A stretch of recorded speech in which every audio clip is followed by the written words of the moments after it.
Hello my dear friends and students, welcome to English maths, जिसका हम लोग इतने दिन से इंतजार कर रहे थे। एमटीएस की वो वैकेंसी आ गई है, 18 जनवरी को आई है। तो इसके साथ में कौन कौन सी हैं? एमटीएस है, प्लस एमटीएस के साथ हवलदार की भी वैकेंसी आ गई है। ठीक है, हवलदार की वैकेंसी आ गई है। अब एमटीएस में कितनी वैकेंसी है? एमटीएस में कुल वैकेंसीज हैं 10,880। कितनी? 10,880। और हवलदार में कितनी है? 529। तो कुल कितनी वैकेंसीज हो जा रही है? हो रही है 11,409। ठीक, ये 11,409 वैकेंसीज इतनी आ गई हैं। और ये नोटिफिकेशन आया है कब? 18 जनवरी को। ठीक है, एसएससी की ओर से 18 जनवरी को ये नोटिफिकेशन आ चुका है कि एमटीएस के 8,888 पदों पर, एक बार ध्यान रखना, ये जो एमटीएस के पद हैं वो सब नॉन टेक्निकल हैं। कैसे हैं? नॉन टेक्निकल हैं। ठीक है, एमटीएस के नॉन टेक्निकल पदों पर 10,880 10,880 पदों पर भर्ती हो रही है। हवलदार के 2,529 पदों पर भर्ती हो रही है। कुल इतनी वैकेंसीज आई हैं, अभी डिक्लेयर हुई हैं, 18 जनवरी को आई हैं। अब इसके बाद हम लोग आगे बढ़ते हैं। इसके बारे में ढेर सारी इंफॉर्मेशन हैं। कब से फॉर्म भरा जा रहा है, कब इसका एग्जाम होगा, एग्जाम का पैटर्न क्या होगा, और इसमें कुछ फिजिकल क्राइटेरिया वगैरह है कि नहीं है, इन सब चीजों पर अभी हम लोग डिटेल में चर्चा करने चल रहे हैं। तो यहां से हम लोग स्टार्ट करते हैं। ये नॉन टेक्निकल की बात हो गई। 18 जनवरी को वैकेंसी आई है। अब बात करते हैं सबसे पहले इसमें किसकी, पद वगैरह तो हो गया, एलिजिबिलिटी की बात करते हैं। सबसे पहले किसकी बात करते हैं? एलिजिबिलिटी। क्योंकि जब भी कोई वैकेंसी आती है तो सबसे पहला पॉइंट जो दिमाग में आता है वो किसका आता है? एलिजिबिलिटी का। आप लोगों में से जितने भी बच्चे इस वीडियो को देख रहे होंगे, बहुत से बच्चे यह सोच रहे होंगे कि हम भर सकते हैं कि नहीं। तो सबसे पहले मैं यही बता दूं कि आप भर सकते हैं कि नहीं भर सकते हैं। यहां से स्टार्ट करता हूं। ठीक है, तो एलिजिबिलिटी जो एजुकेशनल है वो 10th पास है। ठीक है, कितना है? 10th पास आउट होना चाहिए। आप क्लास 10 पास कर लिए हैं किसी भी बोर्ड से तो आप इसको भरने के एलिजिबल हैं। तो सबसे पहले हो गई एजुकेशनल क्वालिफिकेशन। ठीक, 10th पास होनी चाहिए। अब इसमें बात आती है फिजिकल की। तो फिजिकल में एमटीएस के लिए कोई फिजिकल नहीं है, हवलदार वाली भर्ती में आपको फिजिकल देना होगा।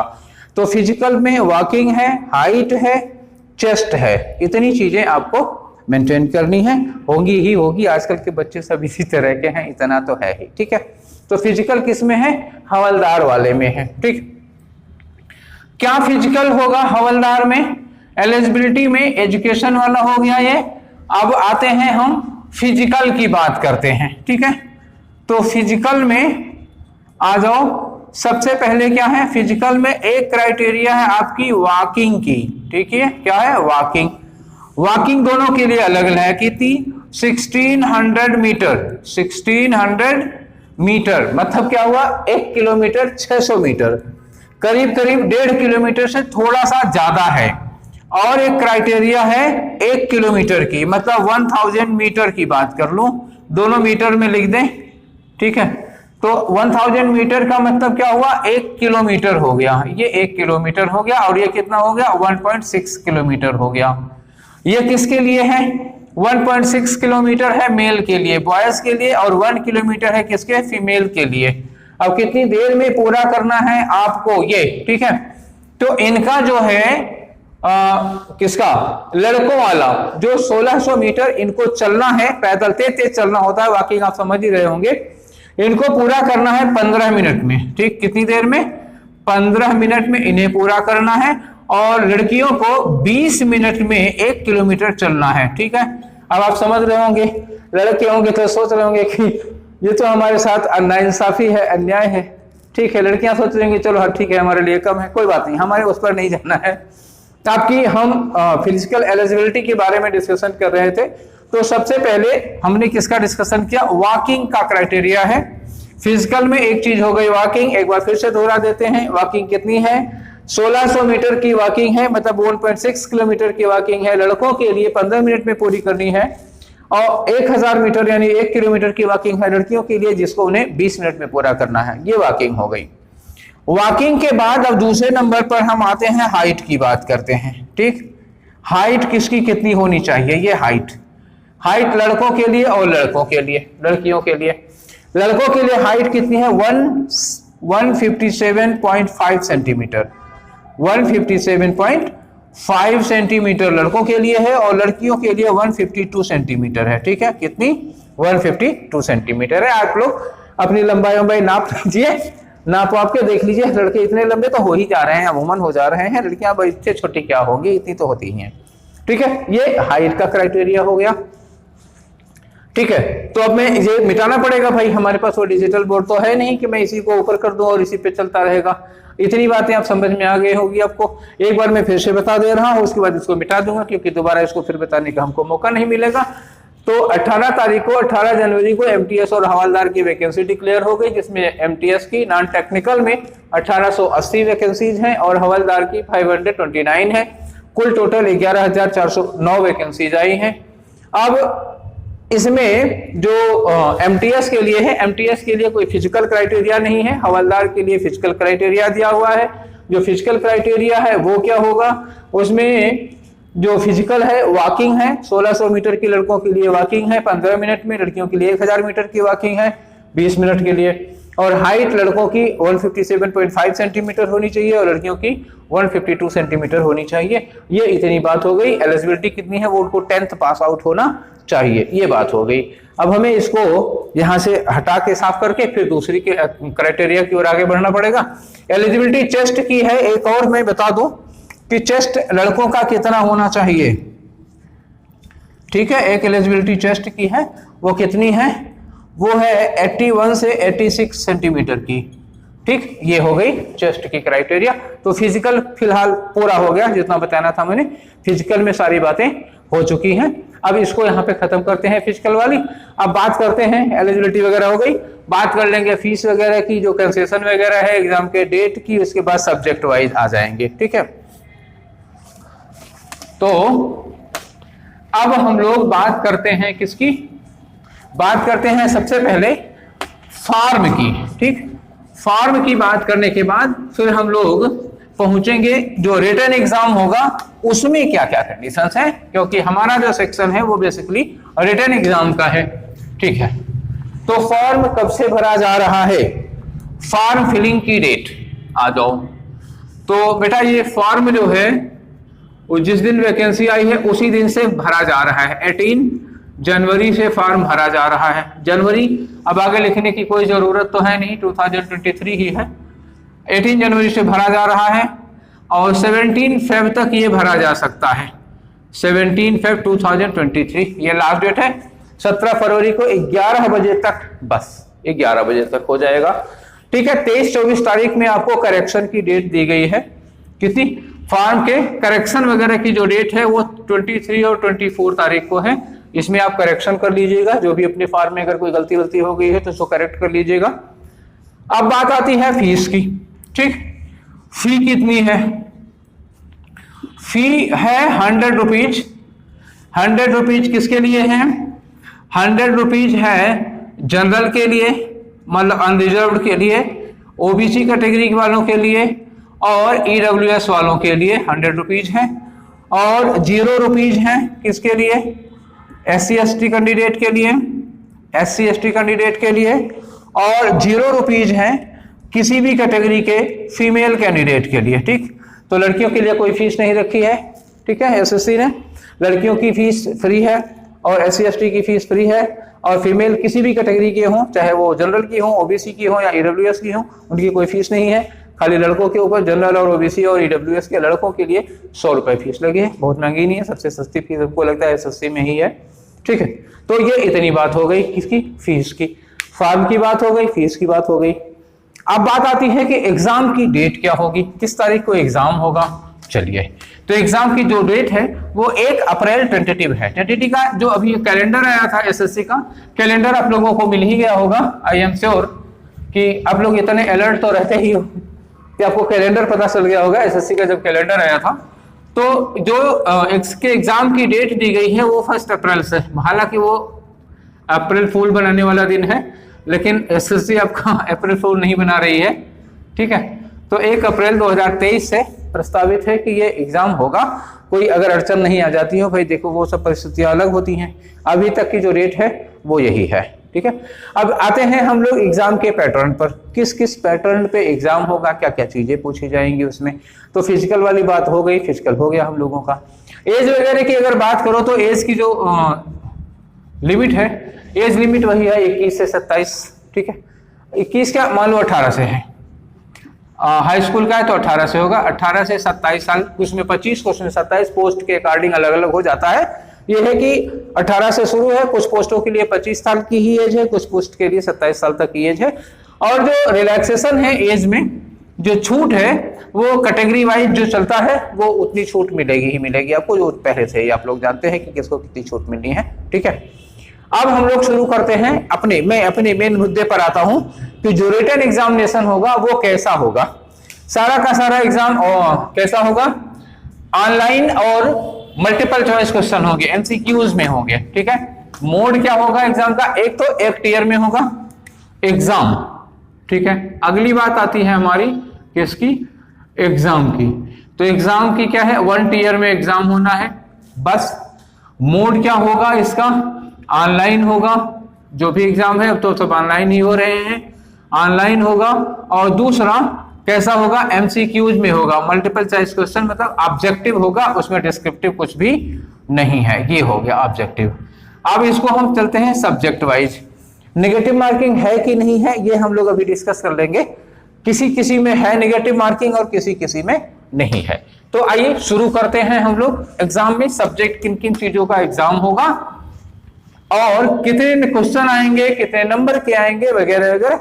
ज्यादातर कंफ्यूजन बच्चों को इसी चीज को लेकर के है कि किस किस चीज का पेपर होगा और क्या क्या, मतलब उसमें कितने कितने नंबर का होगा।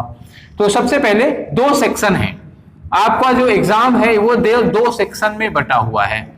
एक है सेक्शन ए, ठीक, सेक्शन ए, ठीक है। चलिए ये हो गया सेक्शन ए। सेक्शन ए में 2 पेपर हैं आपके, मैथमेटिक्स है और इसके साथ में रीजनिंग है, ठीक, मैथमेटिक्स है और रीजनिंग है। मैथमेटिक्स में कितने क्वेश्चन पूछे जा रहे हैं, 20 क्वेश्चंस पूछे जा रहे हैं। हर क्वेश्चन कितने नंबर का, 3 नंबर का होगा, ठीक है। तो ऐसे कर देता हूं, रुको मैं आपको ऐसे बना देता हूं, थोड़ा अच्छा हो जाएगा। ऐसे ले लो, ठीक है। ये क्वेश्चंस हो गए, ये हर क्वेश्चन के मार्क्स हो गए, मार्क्स पर क्वेश्चन 3 नंबर का। और यहां पर दे दिया गया आपका टाइमिंग, ठीक है, टोटल टाइमिंग दोनों को मिला के है। तो ये हो गया टाइम अलाउड, कितना टाइम लगेगा, नेगेटिव में, ठीक है। तो मैथमेटिक्स के 20 क्वेश्चन होंगे, हर क्वेश्चन 3-3 नंबर का होगा। रीजनिंग के भी 20 क्वेश्चंस होंगे और हर क्वेश्चन 3-3 नंबर का होगा। तो कितने नंबर के हो गए, 60 नंबर का मैथमेटिक्स होगा और 60 नंबर का रीजनिंग होगा। अब 60 लिखने की जरूरत है क्या, मुझे नहीं है, ठीक है। ये दोनों सेक्शन, जो सेक्शन ए है ये कितनी देर में करना है आपको, ये करना है आपको 45 मिनट्स में। 75 तो हम बहुत गलत बता देंगे, ये हो गया आपका 45 मिनट्स में, ठीक, 45 मिनट में करना है। मतलब आपके 40 क्वेश्चन है, 45 मिनट में आप लोगों को करना है, ठीक है। और इस वाले सेक्शन में कोई नेगेटिव मार्किंग नहीं है, ठीक है। नेगेटिव मार्किंग के लिए मैं बता ही दे रहा हूं। और इसके बाद आता है आपका सेक्शन 2, सेक्शन बी। लाइन थोड़ी टेढ़ी हो गई, परेशान मत होना, हम मैथ का टीचर नहीं है ना, अंग्रेजी वाले हैं, तो लाइन वगैरह थोड़ी टेढ़ी हो जाती है। ये आया आपका सेक्शन बी। सेक्शन बी में क्या क्या है, सेक्शन बी में आया, ये हमारा सेगमेंट आ गया बच्चा। सेक्शन बी में आएगा इंग्लिश, ठीक है, ये मेरा वाला है। और सेक्शन बी में ही चौथा जीएस है, ठीक है, सेक्शन ये जीएस हो गया। अब इसमें कितने क्वेश्चन आएंगे बोलो, इंग्लिश में क्वेश्चन आ रहे हैं 25 और जीएस में क्वेश्चन आ रहे हैं 25। हमने 5 नंबर की बाजी मार ली, ठीक है, 5 क्वेश्चन। तो 5 क्वेश्चन की बाजी मारने का मतलब 15 नंबर का। और हर क्वेश्चन कितने नंबर का है, 3 नंबर का है। तो ये कितने नंबर का हो गया? इंग्लिश कितने मार्क्स की आ रही है? 15 इंटू 3 75 मार्क्स की। जीएस कितने में आ रहा है? 15 25 इंटू 3 75 मार्क्स की। और ये कितने हैं? 60 मार्क के, ये 60 मार्क के, ये 75 के, 75 के, ये ठीक है। टाइम इसमें भी आपको कितना दिया जाएगा? 45 मिनट का बस, ठीक है। तो यहां पे आपको 45 मिनट में 50 क्वेश्चन करने हैं और यहां आपको 45 मिनट में 40 क्वेश्चन करने हैं। क्लियर हो गई बात? अब बात आई निगेटिव मार्किंग की। निगेटिव मार्किंग देखो, इन दोनों में मतलब सेक्शन ए में no negative marking, section A में नो निगेटिव मार्किंग, इसमें कोई निगेटिव मार्किंग नहीं हो रही है। तो झूम के करो, मैथ के सारे क्वेश्चन लगा डालो और रीजनिंग के सारे क्वेश्चन लगा डालो, बिना डर के। कुछ नहीं डरना है कि आपकी मार्क्स कट जाएंगे, चिंता की कोई बात नहीं है। सारे के सारे 40 के 40 क्वेश्चन करके आना, पर लगा के आना, सारे तुक्के मार के बताना, ठीक है। तो निगेटिव मार्किंग नहीं है, बेधड़क लगाना। अब बात आई इंग्लिश सेक्शन बी में। सेक्शन बी में नेगेटिव मार्किंग है। यहां क्या है? यहां नेगेटिव मार्किंग है। नेगेटिव मार्किंग कितने की है पता है? 1/3 की। मतलब 3 क्वेश्चन अगर गलत किए तो 1 नंबर अच्छा वाला गया आपका, तो 1/3 की है। अब यहां भी तुक्के मार सकते हो, लेकिन ज्यादा तुक्के नहीं मारना है। मतलब ऐसा ना करना कि ये 50 क्वेश्चन में है तो हम 20 क्वेश्चन तुक्का ही मार के आए, ऐसा मत करना। अगर आपको लगता है कि 20-40 क्वेश्चन सही कर लिए हैं, 20 क्वेश्चन इसके, 20 क्वेश्चन इसके, 40 क्वेश्चन अगर सही कर लिए हैं, तो उस क्वेश्चन में तुक्का मार सकते हो जहां पर तुम्हें 4 में से 2 ऑप्शन एलिमिनेट करने को मिल गया कि ये वाले दोनों तो होंगे नहीं, बचे 2, तो बचे 2 में 2-3 तुक्के, 4 तुक्के मार सकते हो। मतलब ये 50 क्वेश्चन है तो मैं तुम्हें 10% दे रहा हूं, 5 क्वेश्चन में तुक्का मार सकते हो। 5 से ज्यादा तुक्का मत मारना, क्योंकि भैया 6 क्वेश्चन का अगर मार दिए तुक्का तो 2 नंबर तो चला जाएगा, ठीक है। तो अगर 20-40 कर चुके हो तो मतलब 40 का मतलब क्या होगा कि 120 नंबर पा चुके हो, तो तुम मार सकते हो 4-5 2 नंबर का रिस्क उठा सकते हो। तो बहुत ज्यादा रिस्क मत उठाना, ठीक है। और भगवान ना करे कि अगर पेपर एकदम से ही खराब होना तो मारना तुक्के, तब कोई दिक्कत नहीं है, ठीक है। तो ये था हमारा पूरी डिटेल जो आपके एग्जामिनेशंस की है, ठीक है। ये एमटीएस प्लस हवलदार की जो वैकेंसी आई है उसमें मैंने पूरी चीज बता दी, कितनी वैकेंसी आई है, क्या एज लिमिट है, क्या उसका एलिजिबिलिटी है, और फिजिकल में क्या क्या चीजें डिमांडेड हैं, कब से भरा जाएगा, कब चेक कर सकते हो, कितनी फीस वगैरह है, ये सब चीजें मैंने बता दी। और टेंटेटिव बता दिया कि कब आपका एग्जाम होने वाला है। और ये वो वाला सेक्शन था जो एग्जाम होना है आपका, मतलब सब्जेक्ट वाला। तो सब्जेक्ट में 2 सेक्शन है, सेक्शन ए और सेक्शन बी। सेक्शन ए में मैथमेटिक्स और रीजनिंग है, सेक्शन बी में इंग्लिश और जीएस है। सेक्शन ए में कोई निगेटिव मार्किंग नहीं है, सेक्शन बी में निगेटिव मार्किंग है। किसमें कितने क्वेश्चन आएंगे, कितना टाइम दिया गया, वो हो गया। अच्छा, ये जो 45 मिनट दिए हुए हैं, इसमें प्लस 15 मिनट ज्यादा मिलते हैं अगर जैसे लोग मान लो ब्लाइंड वगैरह हैं जो ब्रेल लिपि से एग्जाम देते हैं, तो उन लोगों को 15 मिनट का ज्यादा टाइम दिया जाएगा। उनके लिए वे 1-1 घंटे का टाइम हो जाता है, ठीक है।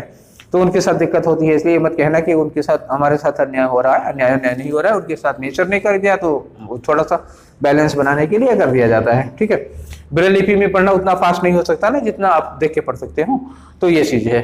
और मोड क्या है इसका? ऑनलाइन मोड है, ये तो पता ही है आप लोगों को। तो अब इस एग्जाम की तैयारी में जुट जाओ। अच्छी खासी वैकेंसी है यार, इतना वैकेंसी जानते हो 10,880 वैकेंसी बहुत होती है जी। इस तरह के चांस जल्दी मिलने वाले नहीं है अब, ठीक है।